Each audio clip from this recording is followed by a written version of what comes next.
அரிசி இது ஒரு சின்ன கிளாஸ்ல உளுத்த பருப்போ போட்டுக்கலாம். அதுல சின்ன கிளாஸ்ல தோரம் பருப்போ போட்டு கழுவி ஊற வச்சுக்கலாம். 3 ஹவர் கழிச்சு ஆட்டி தோசை சுடலாம். இப்போ கழுவி எடுத்துன்னு வந்துட்டோம் தோசைக்கு.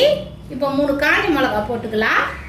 கூடிய ஒரு டீஸ்பூன் வந்து சோம்பு 3 ஹவர் கழிச்சு அரைச்சி தோசை சுடலாம். மூடி வச்சுக்கலாம். பருப்பு போடுறதுனால பூண்டு போட்டுக்கலாம். அது தோலோடு போட்டாதான் வாசனை இருக்கும். அரிசி எடுத்து மிக்சியில் போட்டுக்கலாம். அரிசி ஊறிச்சு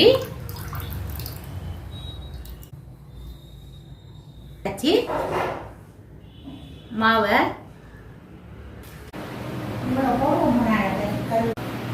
சால்ட் போட்டுக்கலாம்.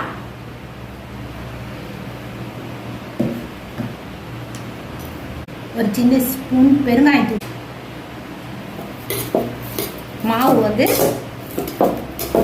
இதுவாகிடுச்சு. தோசை ஊற்றிக்கலாம். இந்த பக்குவத்தில் இருக்கணும்.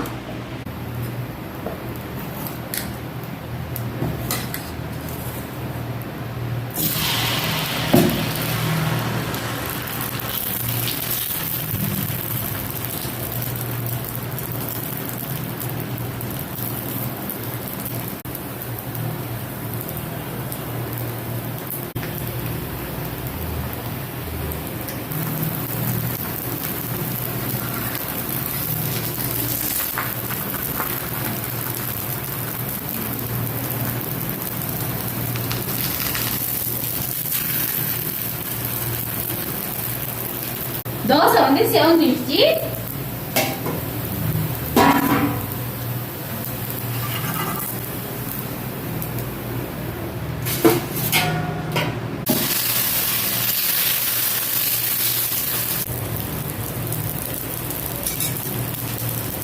மெத்தட்ல சீக்கிரமா வீட்லயே செய்து சாப்பிடலாம்.